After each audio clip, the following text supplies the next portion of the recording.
Hi there. In Joshua chapter 8, the story picks up after the defeat of the Israelites at Ai and the death of Achan, the one who stole the goods that he should have left for God.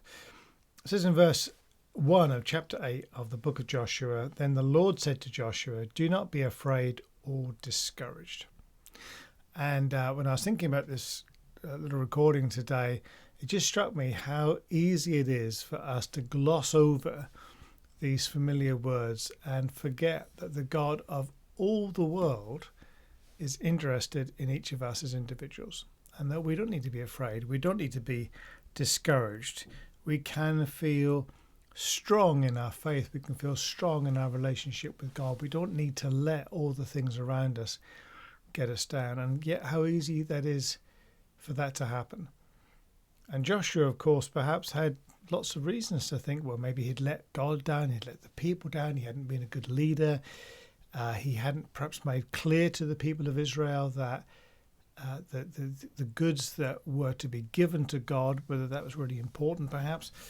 But whatever it was, God realized that there was a detail, if you like, that needed to be communicated to Joshua, and that detail was the encouragement from God himself not to be afraid or discouraged.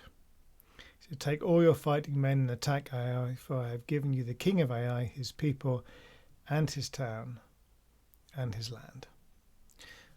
Don't be afraid and don't be discouraged.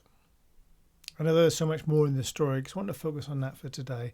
That God is saying to his people throughout the Bible, throughout history, throughout my life experience, throughout yours, I'm sure, don't be afraid, don't be discouraged. See, the thing is, when we look at the challenges in front of us, sometimes they seem so large.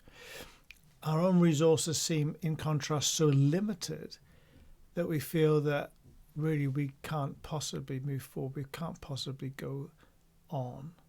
And yet the reality is not that so much, but it's simply that we look to God to give us the resource that we need to take one further step. And sometimes victory in life is not just one big leap, but it's a series of tiny steps, one after the other. And we come through a season in which God is saying to us, don't be afraid, don't be discouraged, don't give up, don't let the pressures of all that you're facing get you down, because actually I am bigger than all those things, and I want to build you up, I want to lift you up, I want to be the one who says to you, hey, there's actually more than you see right now. So perhaps this is simply God's heart for you today, not to be afraid, not to be discouraged. You may have to have a course correction in your life. You may have to change what you're doing and change your priorities. There may be all sorts of challenges ahead of you. But in all of that, don't be afraid. Don't be discouraged. Even if you've misheard what God has said in the past, even if you've gone your own way and assumed it was God's, even if you felt that God had let you down, his word to you today is simple. Don't be afraid. Don't be discouraged.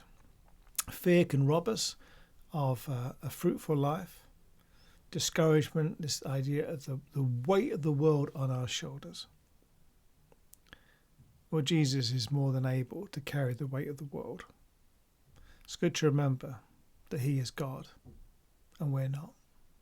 And we can live with that. We rejoice in that in many respects, because that is our salvation, that we realize that Jesus alone can carry all these things in our lives. And yet he has called us to have a life of faith and trust in him. So he says to us today, don't be afraid. Don't be discouraged.